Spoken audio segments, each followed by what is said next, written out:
morning, good afternoon, or good evening, depending where in the world you are, and of course, what time of day or night it is either. Welcome to the podcast Up on the Edge with Al and Owen. I'm your host, Alan Neild, Big Al, or just Al, whatever you want to call me. And each week, I'm going to be joined by regular co-host Owen Sherratt and other special guests along the way too. Right, let's get right into it. This is the podcast Up on the Edge.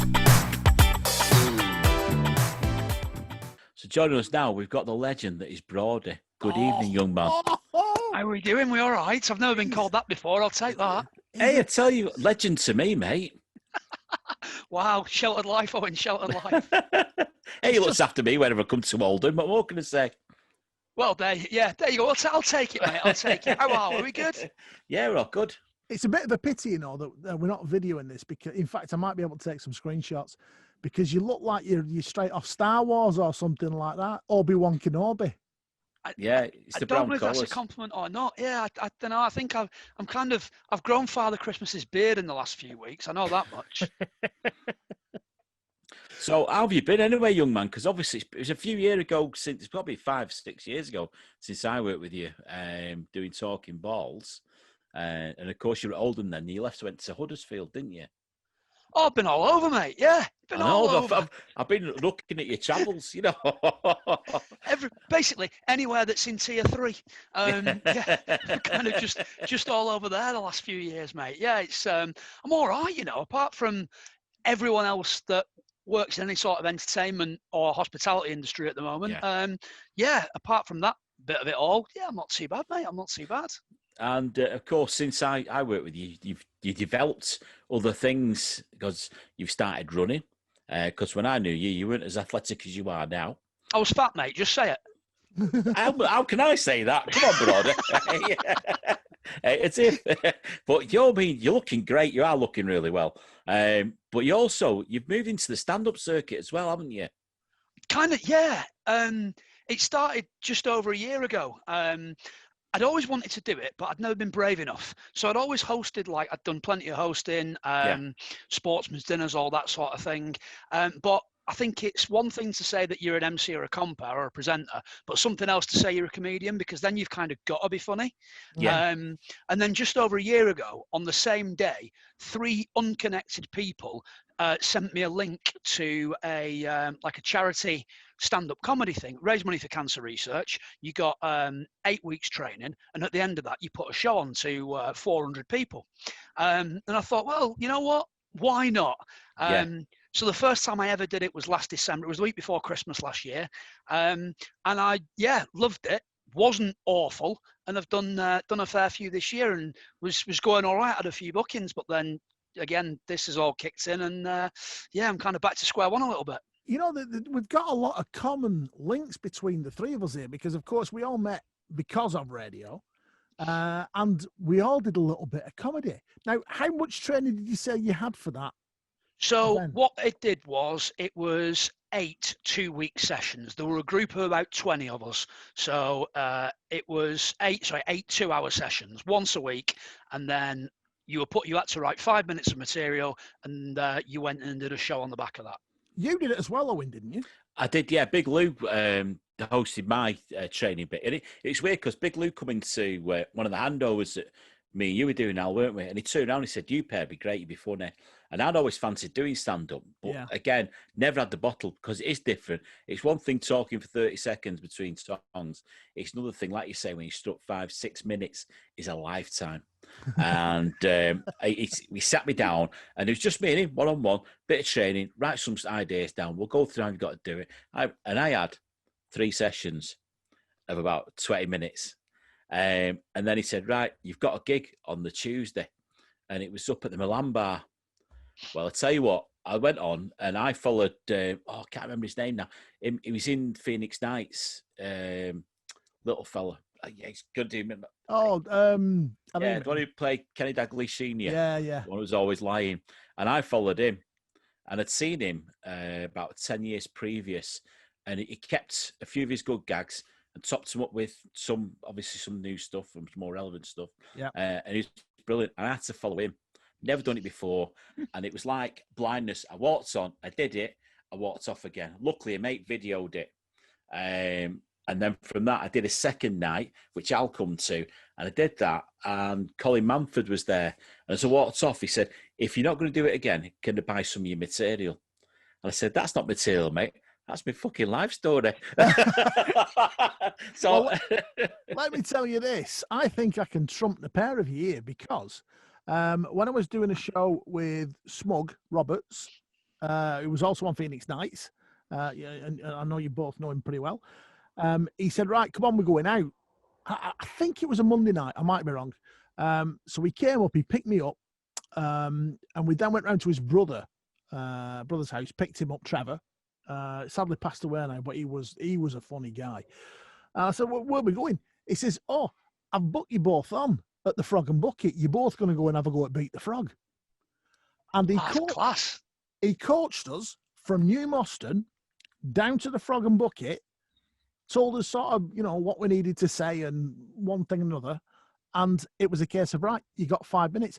And genuinely, we both went on and we both beat the Frog that night. Great stuff.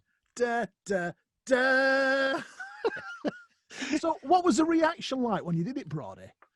It was, you know what, it was all right because there were like 400 people in. It was the Friday before Christmas, so a few people had a fair few beers. Yeah. And people laughed. And I guess of all the things I've done, so sort of radio and hosting at various different places, it's such, you sort of come off stage after there and it's such a buzz that you kind of, it's very different to when you're sort of presenting or anything like that. And the buzz you get, or the buzz that I get out of it was just kind of way more. And it made me think, I want to do more of this. In fact, the last thing I did before lockdown again, Al, was beat the Frog. And I was fortunate enough that I did manage to beat it as well. Because otherwise this would have been massively humiliating. Right. So that now begs a question. Owen, have you ever done Beat the Frog? No, I have seen it once, and I've got to admit, after it, because for me, it's one thing being funny and with your mates, it's another thing being funny with a total different people. Room. And I was lucky enough to have a couple of people that I did know, just for a bit of support more than anything. So it helped. And Big Lou said, your stuff's right and your delivery's okay, and a lot of it's mic technique as well. And I was on with some good acts as well. And that helps because especially you've got someone good before you. But if they're too good, you're not that. It's frightening, isn't it? And it's just weird because I'm a big fella, and for me it's, I don't know, because I'm quite shy as well, believe it or not. You know what's coming now, don't you? Go on, mate. Well, he's going to have to do it, isn't he, Al? He's going to have to do it, mate. He's going to do it. Never. So, how long does it last for? It's about a minute in it or something. You only got 5 minutes. 5 minutes, God. Yeah. Well, mate, you might only last a minute. I might do, yeah. God, these would go. There's going to be people on here going, what are they on about? Broady, do you want to explain Beat the Frog? Yeah, so essentially, it's a night at the Frog and Bucket on every Monday. They get about a dozen comedians, and as the title suggests, you've got to beat the Frog, and the Frog is basically a 5-minute timer. They give 3 members of the audience red cards, and the audience are told in no uncertain terms, it's a bit of a brutal night. If you aren't finding that act funny, you get your card up, and when all 3 cards are up, off you go. If you make it to 5 minutes, brilliant. And however many acts make it to 5 minutes, they bring you all back on. And I think this is worse, Al, because they bring every act that's beaten the Frog back onto stage at the end. They then read your name out, you step forward, and the biggest cheer in the audience wins the night. So I got it. And I think on the night that I did it, I think there were 13 comedians and 5 beat the Frog. And I think when it came to the clap off at the end, I think I came 4th out of the, I certainly sort of stepped forward ready to take the adulation to a bit of polite applause. So yeah, that was the worst bit about it. But yeah, essentially that's the format and how it works. But isn't it such a sense of relief when you actually get to the end and there's if I remember rightly, there's a light up in the gallery, and when you get to that light, that's it. Music comes on and one thing and another, and halfway through a gag, you're done, you're finished, you beat it. Yeah, I mean it is absolutely superb. But the sense of relief when that happens, Owen, See, I'd break wind at that point. yeah, but that's funny. That would be funny, you know.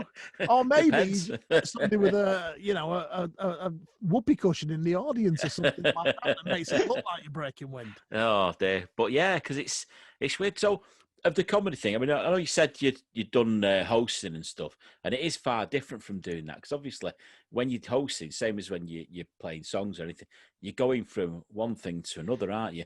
But when you're up there in front of them people, Broad, don't you find it a bit intimidating at times? No, I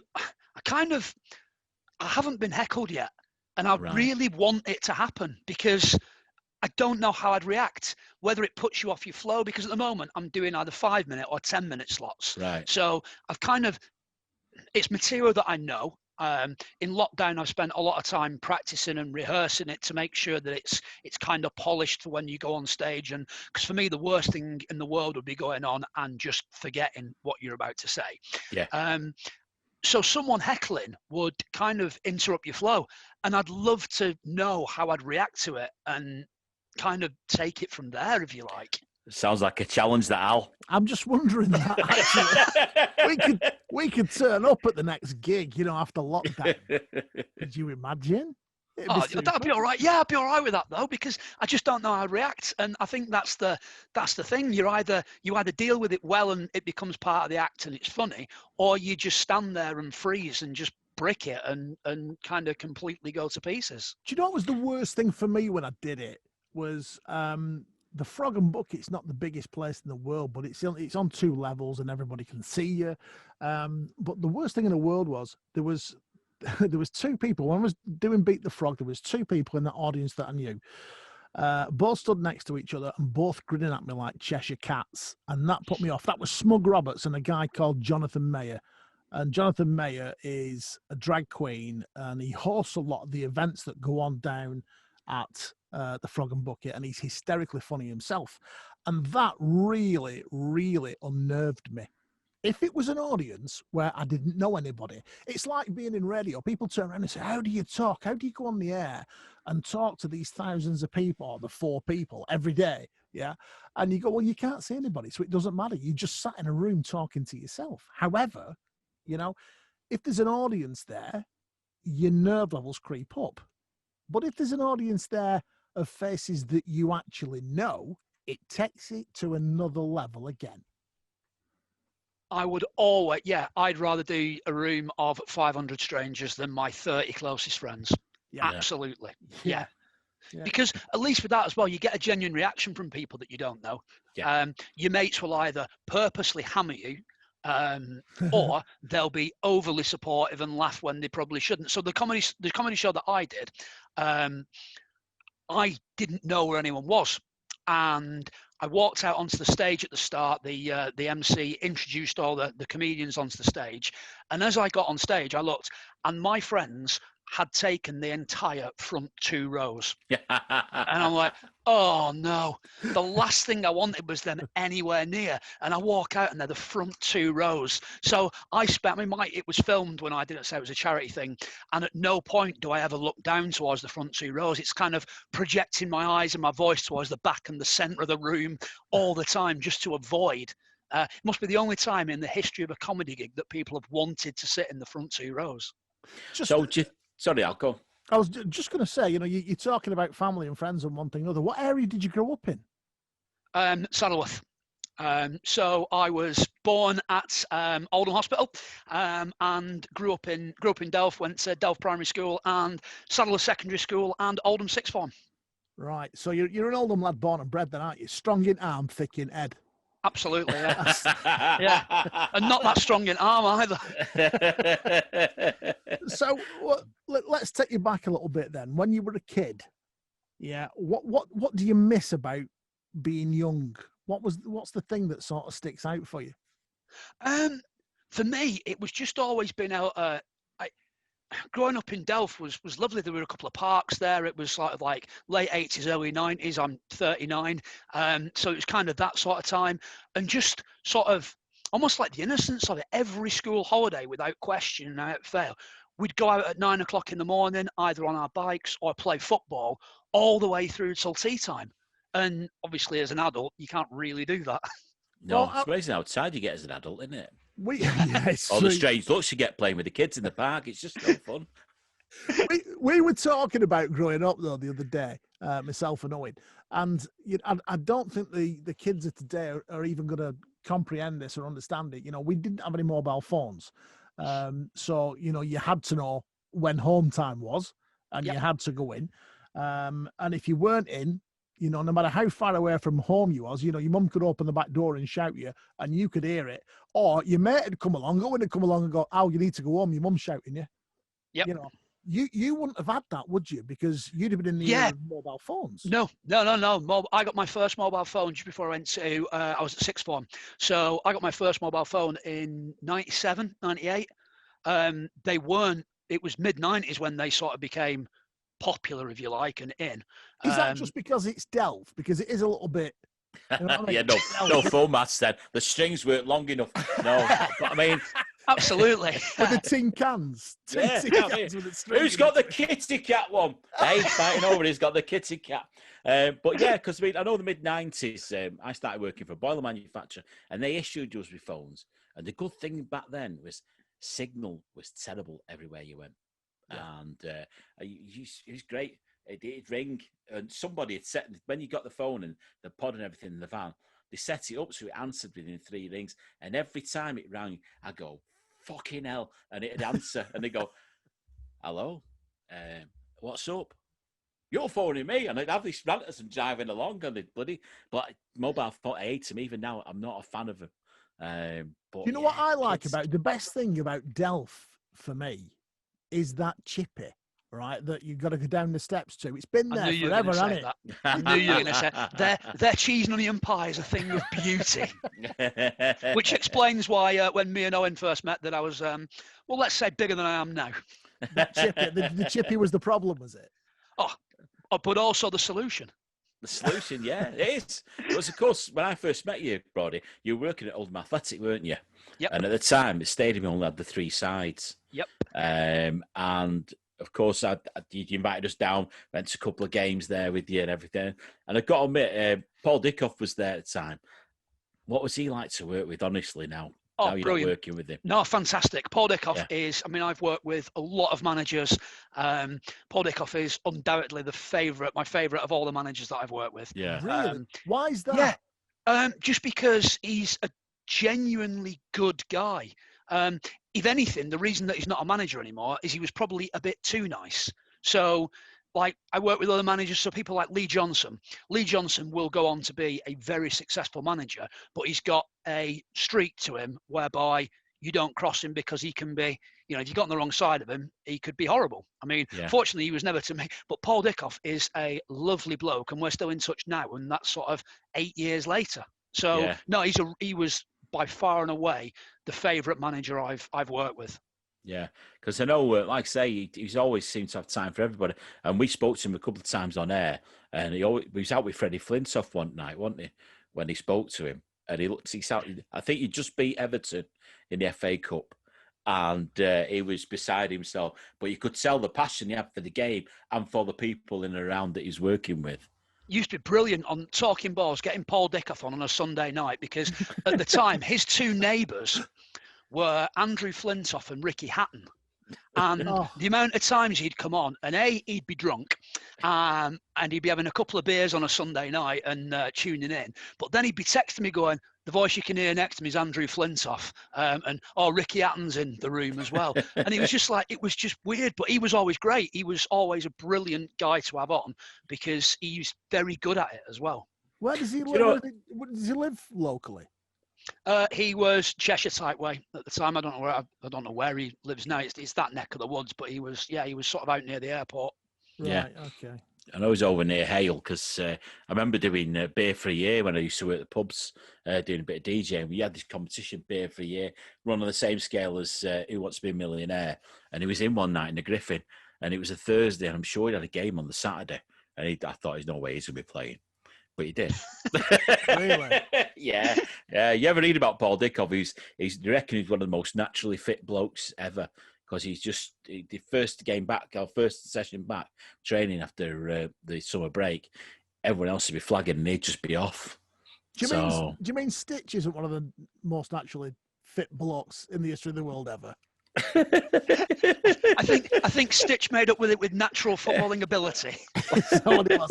Andy Ritchie is who we're talking about, if you don't know, by the way. And Andy, do you know how he got the name, Broady? You know what? I don't, because that was already his nickname before when I was a kid when he arrived at Oldham. So, have you got any idea, Owen? Stitch is the only thing to think of is hit somebody at some point, or he's been hit by somebody. I tell you what it was, right? He used to turn up for training, even back in his Man United days when he was striker at Old Trafford. And, you know, Gaffer would turn around and say, right, guys, come on, 3 times round the pitch, please. And he'd get halfway around and he'd be like, I got a stitch, because he just hated running. Yeah. So he just used to pull it. So everyone called him Stitch from that point forward. But, there you go. Never knew that. Yeah. I did myself. What a top bloke, though. Yeah. You know, and he still does charity matches today, doesn't he? He still turns up and puts his boots on and you know, he puts the, sorry about the pings, by the way. I don't know if you can hear that in the background. Yeah, he puts his boots on and he still puts the ball in the back of the net. So you can't argue with that. Broady, right, I've got a couple of questions for you. Sorry, Owen, I just jumped. No, you're all right, mate. I'm used to it now. Couple of questions for you. Favourite sweets when you were young? You know what? I was always more of a crisp person. I'm going to throw that out there. Salt and shake. So yeah, do you remember them? Do you remember the fish and chip crisps when they came out? Yeah, like bits of card vinegar. Yeah, they were because they were really strong, and then discos because they were ridiculously strong as well. Yeah. I got some discos from Asda. Other supermarkets are available, of course. Not sure. There is a Tesco. I got some discos from Asda a couple of weeks ago, and they come in a multi-pack now. You can't sort of buy them on their own. They were small and they were dead salty. They weren't the best at all. I was really disappointed. And the other one as well, Monster Munchies. Monster Munch when I was a kid were massive, right? And the packets were massive. Oh, they've all shrunk, mate, haven't they? Oh, man, well, we all think that. Mouthful. It's like the wagon wheel. It was proven on one programme that the wagon wheel is exactly the same size as what it was when we were kids. Seriously? It used to be as big as my head. I've always had a massive head. So, you know, it's just... So I just thinking to yourself, you know, no way in the world. I must have stood with the wagon wheel like that and looked in the mirror so it looked, you know, sort of same size. When you put your thumb over somebody like miles away, it must have been like that because the advert was bigger than the two of us. But now... That's right, yeah. Now you got to eat two, and it seems like the one. So we had a shop on Buckstones Road. It's not there anymore. It's been converted back into a house. But we used to walk through Garlic Wood. It was called, right? They call it Garlic Wood because it's got wild garlic growing in there. Even love today. the smell of that. Oh, mate, it's fabulous. So you walk through Garlic Wood. Can I just say as well, if you do go to Garlic Wood and pick the garlic, make sure you go to the back of where and pick the garlic from there because all the dogs piss on the bit at the front. Does that not have flavour? It does, but you know, only if you boil it. Just putting it out there. But you go in this shop on Buckstones Road, and they used to do hedgehog crisps. Do you remember hedgehog crisps? Now, Broady might be too young for this because it was in the 80s when they come out. Yeah, I'm aware of them, but not really. They're on a different scale, mate, honestly. They were fantastic. My mouth's watering now thinking about it. Are they up there with Brannigan's roast beef and mustard? Oh, you went there, didn't you? Oh, I did because in the mid-90s when I was at school, when I was at secondary school, I loved them because they're so strong. They're beautiful. This is like eating proper mustard, wasn't it? Yeah, it was. Absolutely, yeah. It actually burnt the skin off the roof of your mouth. It was that good. Come through your nose and made your eyes water. Oh, man. Fantastic. Right. So which is the best? So I'm going to stick with the hedgehog flavoured crisps. Broady, you're going to go for the Brannigan's. I'm going for that, yeah. Old school, yeah. All right. See, now, I used to love the Worcester flavour French fries. Oh, nice. Do you still get them? Yes. I've seen the French fries, not seen the Worcester sauce flavour for a while. Yep, you can still get them. Oh, you should suck all the flavour off them. Less than 100 calories a packet now. That's why I was thin as a kid. That's why I was thin as a kid. Oh, yeah. And One of the other things I was going to ask you as well, and this is probably the most random question you've ever been asked in your life, and I don't know, mate. We've known each other a few years. Yes, we have. Do you still grade your own farts? Only if they're really good. Right. They've got to be noteworthy now. Otherwise, it's just it's what it is. If they're noteworthy, then you comment. Yeah, absolutely. I mean, you've got married while we've sort of drifted in opposite directions, and you've married a pretty fit bird, I'm going to say. Do you put her head under the quilt? No, she'd kick the crap out of me if I tried that. Would she? Oh God, yeah. Why don't we make a little bit of a pledge right here, right now, that you go out and you eat probably 4 or 5 packets of Brannigan's honey and what flavour was it? Roast beef and mustard. Right, okay. And then have a kebab, and then you ask her to grade one of your farts. I'll do that. I'm not expecting a positive response, but yeah, why not? Maybe a bit of divorce going on there. I mean, we're in lockdown. Everyone's a bit bored, aren't they? Yeah. Just try lighting it as well. Yeah, just see what happens. Yeah, love it. Have you got a match for this? Maybe you could catch it in the cup of your hand and then just like, you know what I mean? So she can't get away. I mean, it is nearly Christmas, and who wouldn't want that as a main present? What you buying her, by the way? Whatever she tells me. A jar to catch her farts in. Whatever's on the list and the links I get sent. I'm not brilliant at that sort of thing, so I'd rather she gets what she wants rather than otherwise I might as well just give her an envelope with a load of receipts in it and say, go and change these, love. Yeah. Well, I'm in a similar sort of situation because at the moment, I said to her, what do you want for Christmas? I need some new trainers. Well, what do I do here? Do I just buy her a pair? I said, right, find some. And she went, well, one of these 4 here, so I just bought the 4. So she's got 4 pair of trainers at the minute for Christmas. See you right for next 10 years or so then. What you should have done was buy some Dunlop Green Flash. and I tell you what, she'll love you forever. Listen, Dunlop Green Flash was probably the comfiest trainers in the history of the world ever. I know they're cheap and they're cheerful. Do they still make them, by the way? Yeah, they do. Do they? I don't think it's cheap anymore. Really? I was going to say, aren't they? No, they're more of a, they've gone the other way, aren't they? Like a heritage brand. Yeah, a bit like, what was it, Fred Perry T-shirts. I mean, they were a tenner when I was a kid. No, 60 quid a T-shirt. It's crying. For one loads out. Yeah, it's ridiculous. Life. And worst of all, the blokes that old, I don't remember watching him at Wimbledon. With Not his like Virginia tennis Wade. racket. Yeah. And his long pants. Wasn't she the woman that Elton John wrote the song about? Philadelphia? No. Philadelphia Freedom. Was that not Billie Jean King? Billie Jean King. You're right. Yeah. Don't think I remember. Obviously, Broady's not old enough, but when Virginia Wade won Wimbledon, I was sat in Mum's living room watching a bloke from Wimpy wallpaper the chimney breast. And a bloke from England win the tennis. Because let's be honest, you know what I mean? She was a bit much. She was a bloke. You don't think she was? Well, I just thought she was a little bit much. That's all. Let's just go with no Anna Kournikova. Not like that one scratching her ass in the poster, though, was she? Yeah. Like that. Was she the one that used to tuck the balls up her knicker? That sounds really right. She did, though. She used to tuck the balls up her knickers, didn't she? I think so, Yeah. But knickers were a lot bigger in them days, weren't they?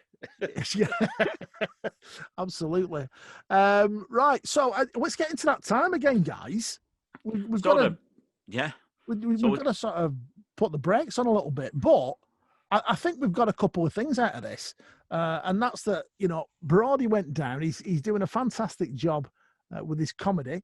And we've not mentioned your business as well, but we'll probably for the best at the moment, mate. Quiet at the moment. Yeah, very. I've been down. I beat the frog.